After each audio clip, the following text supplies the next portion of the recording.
What's up, Run 50 States My Way? It's Ashley and Ryan and my parents, actually. We are on our way back from Gettysburg and Jim Thorpe, finishing our Pennsylvania runcation, knowing that we had to drive right past the Flight 93 crash site. We had to stop here. So welcome to the Flight 93, now National Monument. Like, subscribe, and comment down below if you've ever been here. We're really looking forward to showing those of you who might not be able to get to this location, this video, and see all the things that we can see.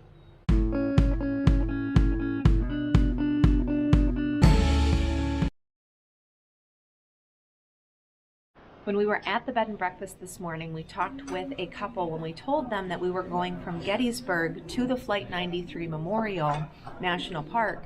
They asked if we were traveling down Highway 30, windy-twiney through the mountains, but we did drive Highway 30 and came across a Revolutionary War building that's a bed and breakfast called the Jean Bonnet Tavern.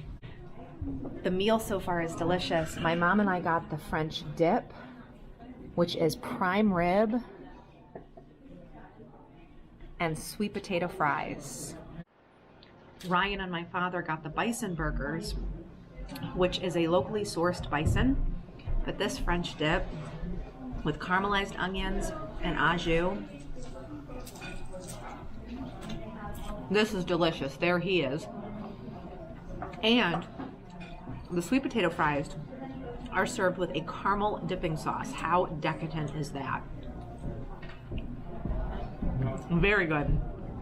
Definitely the place to stop if you're traveling in the middle of nowhere, Pennsylvania. This is a great little find.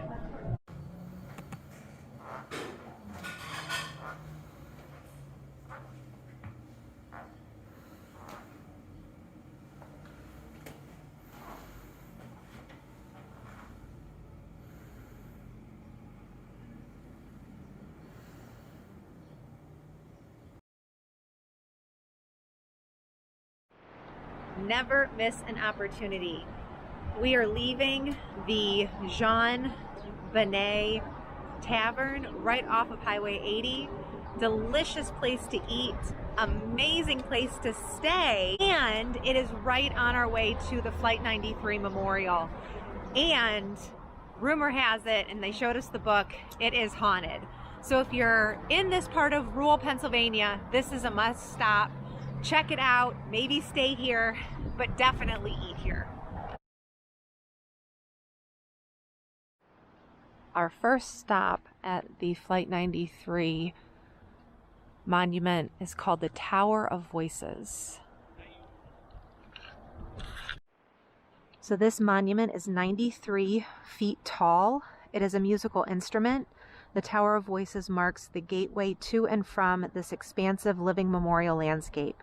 40 chimes represent the voices of the 40 courageous passengers and crew members who took a vote to come together and fight terrorism on the morning of September 11th, 2001. The music of the chimes is a living tribute to these 40 men and women, many whose last messages to loved ones were through telephone calls and recorded voices. There are no other wind chime towers in the world like the Tower of Voices. The Tower of Voices contains aluminum tubular chimes which create music when the wind blows through the concrete tower, which again is 93 feet tall and 15 feet in diameter.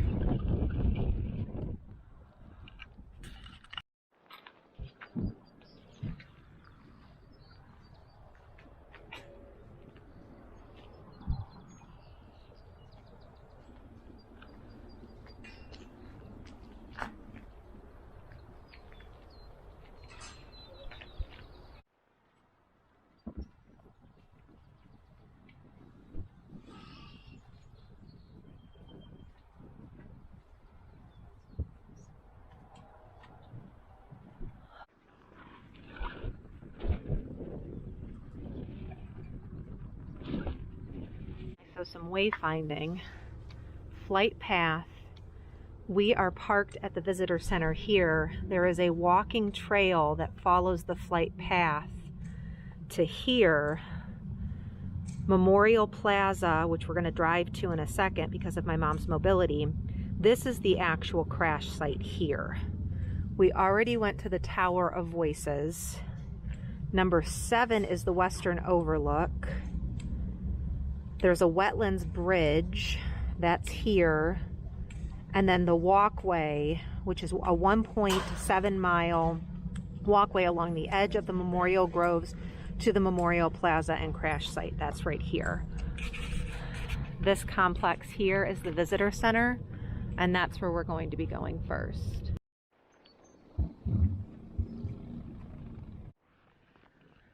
On the walkway leading up to the visitor center,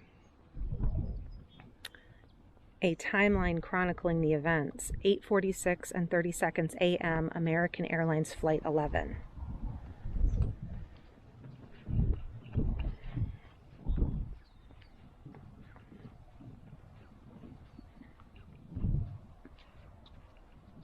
At 9:03 and 2 seconds, United Airlines Flight 175. 9:37 and 46 seconds, the Pentagon was struck. American Airlines Flight 77. This is the main entrance to the visitor center, but this walkway takes us to an overlook of what I believe is the crash site. So this sign details what we're seeing here. We're at the visitor center. This is the Western Overlook, crash site border, Memorial Plaza, which is where we're going, and then the debris field. Flight path and wall of names is here, which we will go to in a minute.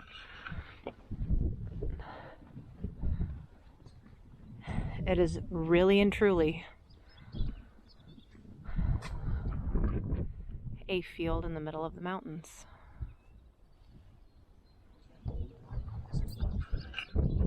It might be very difficult to see, but we're going to try to get closer to take a picture. But if you see and follow my finger, where that boulder is on the line of trees, that's the actual crash site.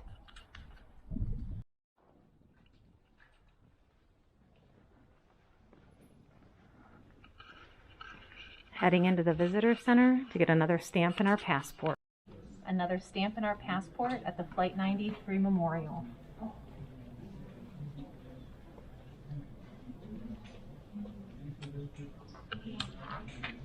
There are 2 stamps, so we're going to do them both.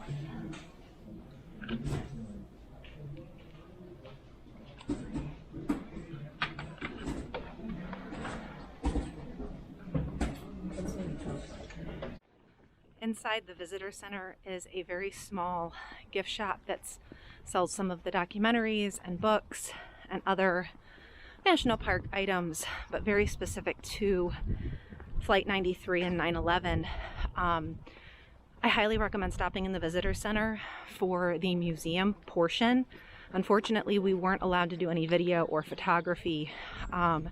There's voice recordings of some of the individuals that were on the plane and things that they've recovered from both the towers and the actual flight, but nothing was really left. So what they were able to recover is very, very minimal, very moving, very emotional. Definitely check out the visitor center. This area of the national park Flight 93 site is the Memorial Plaza. It's the culminating feature of the memorial. It marks the edge of the crash site, which is the final resting place of the passengers and crew of Flight 93. So the impact zone is where the boulder is, and all of this is the debris field. There's a wall of names, the trail, and then the parking area right here.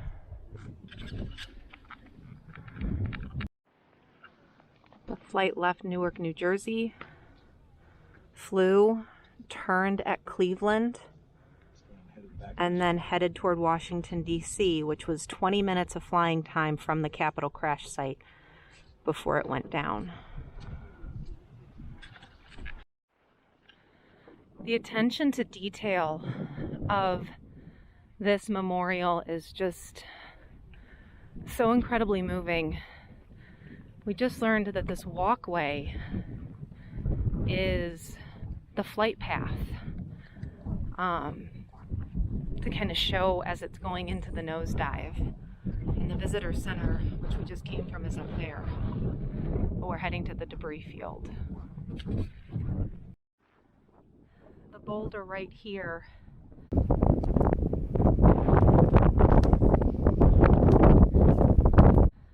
is where the flight went down. So this field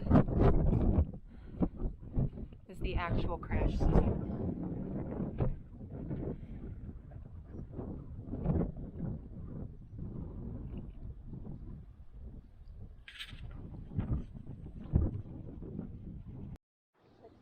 So this sign explains, near the base of the Hemlock Grove sits a 17-ton piece of sandstone.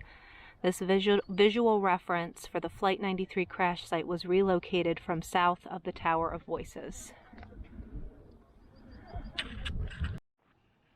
Similar to if you were to go to a cemetery and you would leave mementos to loved ones, items left essentially on the tombstone.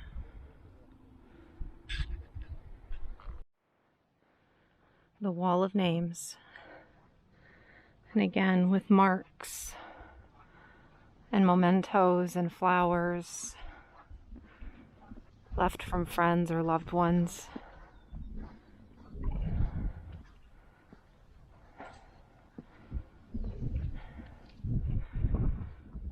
Here at the base are some flowers here for Lauren and her unborn child. So she was pregnant.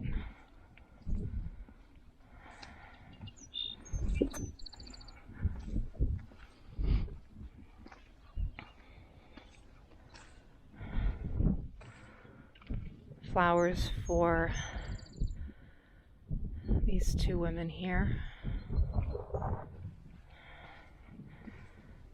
And this is beautiful. It's an angel made out of wood for Christian Adams.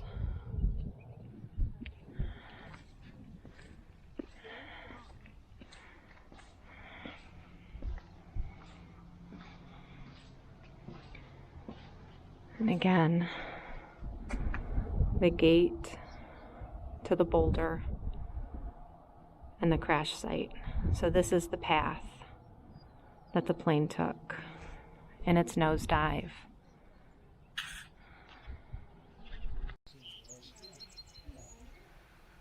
The final path of Flight 93 and where it crashed.